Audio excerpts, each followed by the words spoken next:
Are you ever afraid your brain's broken? Hey, I can see my house from here.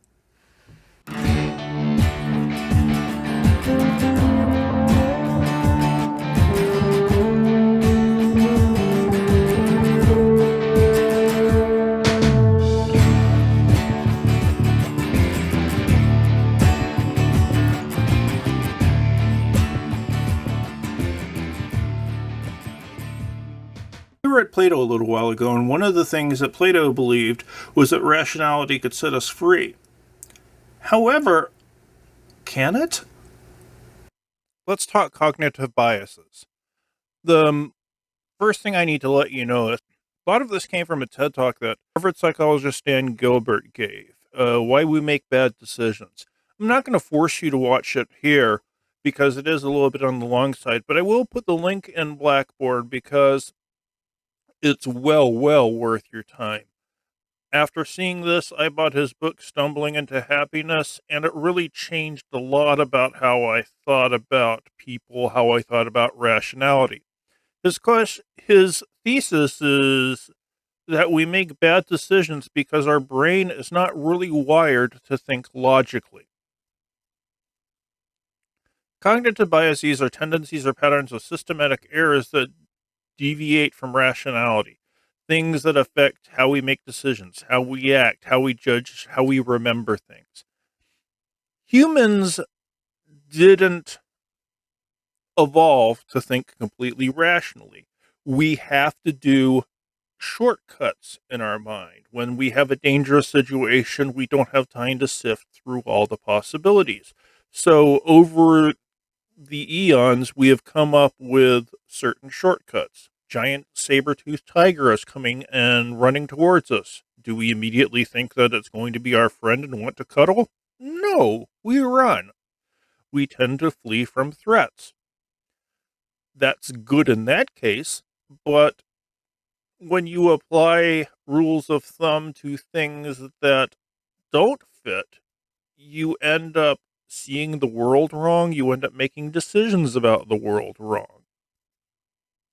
Cognitive biases can be good, but in terms of pure rationality, they can work against us. And there's a lot of reasons for why we have these cognitive biases. But a common theory at this point in time is that a lot of them evolved from behavior that was required of us a couple thousand years ago that evolution hasn't caught up to. Society is simply changing faster than humans can evolve to completely adapt to it.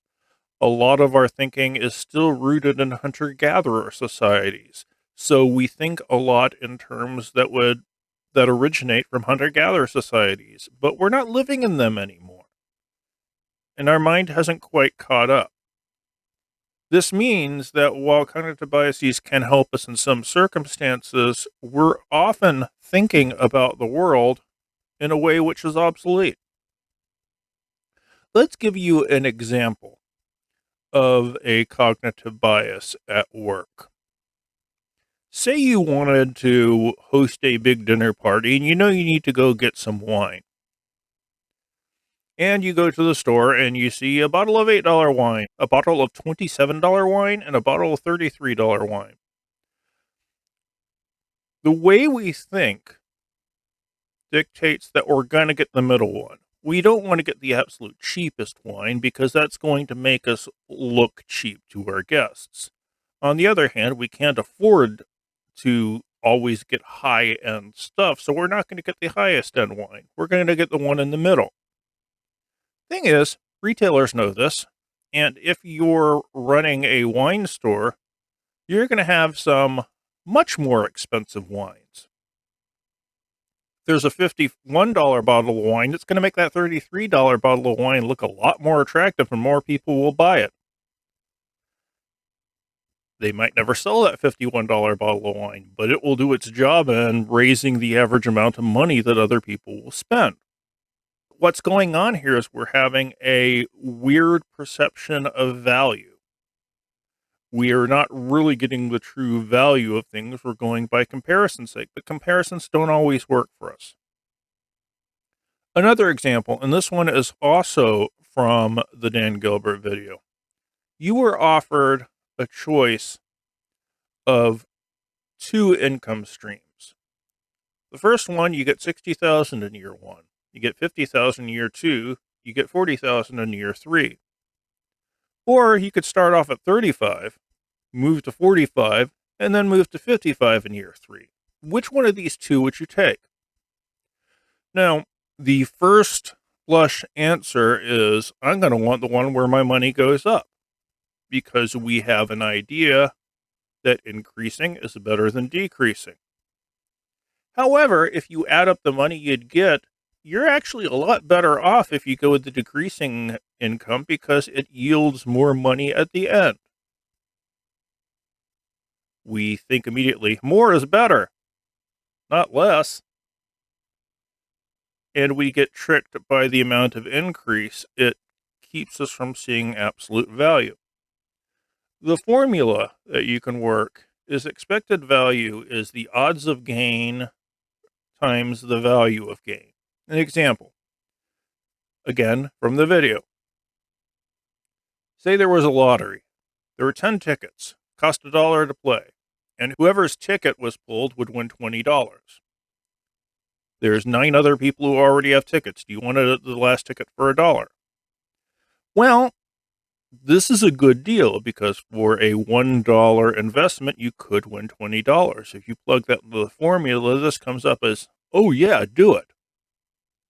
However, if one guy owns 9 tickets and you get the option to buy one for the $20 payoff, you're much less likely to buy this one ticket because it's not as easy to see yourself winning. In the other version, there were a total of 10 people who'd have tickets if you bought one. Your odds for winning were 1 in 10. That sounds pretty good.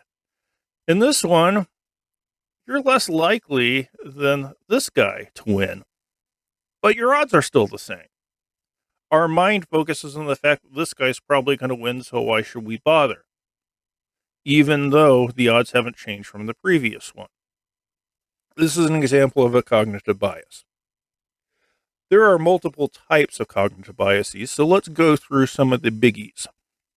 The anchoring bias. Number one, people are over-reliant on the first piece of information they hear. And they base all their decisions starting on that. You can understand how this one developed. We have to start somewhere, and the first thing is going to stick into our mind in a certain way. But that means if we're negotiating for, say, a salary, whoever makes the first offer is going to establish the realm of possibilities. If I say, we're going to start you off at 50,000, it's very hard for you to then go to 70,000. Does it really change how things work? Well, it changes the mental option of it, but that's about it. Availability heuristic. People overestimate the importance of information that's available to them. If I see something personally, therefore it must be more true than something I read. The example this graphic gives is that smoking can't. I knew this guy who lived to be 100 and he smoked 3 packs a day. That's going to trump the statistics. Unfortunately, right now we're seeing a lot of that, and people is like, COVID can't be a big threat. I don't know anyone who's had it. Meanwhile, we have passed 200,000 deaths in America. It's ugly. The bandwagon effect. You're more likely to hold an opinion if more people hold that opinion. We want to go around with the crowd. We don't want to be the outlier. Doesn't matter if their belief isn't as good as the lone dissenting belief. We're probably going to go with the people who have the most supporters. And the idea being there, well, these people must know something. Well, no, they don't, but this is how we think. Blind spot bias. Failing to recognize your own cognitive biases is the bias itself. If you think you never make any of these decisions, but I never overestimate the importance of firsthand experience, well, there you go. Choice supportive bias. If you choose something, you tend to feel positive about it, even if your choice has flaws. You buy a car. You're going to like your type of car a lot more than the car you didn't buy, even if your car isn't actually as good. Clustering illusion. We tend to see patterns in random events. If someone is gambling, they'll talk about, well, the odds are about to turn in my favor. No, they're not. If you lose 5 poker games in a row, that doesn't mean you're going to win the 6. Odds don't work that way, but we think they do. Confirmation bias. When we're doing research or listening to information, if it agrees with what we already think, then we're going to be more likely to believe it and put more importance to it. It's very hard to convince somebody who doesn't think a particular way that their thinking is wrong. They're going to believe people who agree with them a lot more than people who disagree with them. Conservatism bias, where people favor prior evidence over new evidence or information that has emerged. More people have historically believed that, and you're telling me something new? It can't be true. And that's not really the way you should make a judgment, because it's a more reasonable explanation. But that's not how we do things. The great example of this comes from ecology. It's called the tragedy of the commons. Imagine an open pasture shared by multiple cattle owners. Each owner increases their herd to maximize the benefit. If every owner uses X number of cattle, the space could self-sustain. It can grow back, and everybody would be able to continually, repeatedly, throughout the years, partake in their share of the resources. So it makes sense that everybody would only bring in their share, right? Well, people don't do that. People instead will maximize their own share beyond any sustainable level. They'll bring in more and more cow. It might not last as long, but what the heck? I'll get more value than anyone else. There's a problem with that, is because in the long term, you end up destroying the thing that you got value from. And instead of building a sustainable business that can last for however many years, you get short-term gain and then you get nothing. There are people who believe that Walmart operates exactly on this principle. They go into a town, they give lower prices, everyone starts shopping there, local businesses die out. The economy gets depressed because all these businesses are dying out. And when the town can no longer support Walmart, Walmart closes and leaves. Do we really think this way? Is this just some story that we tell each other? We're truly more logical than that, right? Well, the real life example of this is dorm bathrooms. Everybody in a dorm has an incentive to keep the bathroom clean, to not mess it up. If everybody did that, it would not be a disgusting place. It would be shiny. Does everybody do that? Of course not. There are always people who mess it up. Even though it works against their own interest. They think about the short term, I don't want to wipe up this. Instead of thinking about, I want a clean bathroom for all my time here. Dorm bathrooms are a good example of why we don't think logically. Incidentally, I should tell you something. The tragedy of the commons is a long-time ecological thought experiment. It gets used in ecology all the time, and it's expanded into other fields because people think it gets at a real truth on how we actually act against our own best interests. And in many ways it does. But I remember reading a story about a month ago that the person who came up with the tragedy of commons actually came up with it to not explain why people won't take care of their stuff, but why minorities won't take care of their stuff. Yeah, he was a racist. Fun. But the dorm bathroom one still holds true, right? One of the greatest things I have seen recently is I saw a picture of this billboard. It was by an organization which was trying to get men to do more physical checkups to catch diseases before they start. And the headline was that this year 10,000 men will die of stubbornness. And someone spray painted underneath, no, he won't. Are we able to be logical? It would be nice if we knew, but since we have brains that don't always work accurately, the best we can really do is be aware of it. But you really have to look for the stuff in the work of other people. Makes sense. See you next video.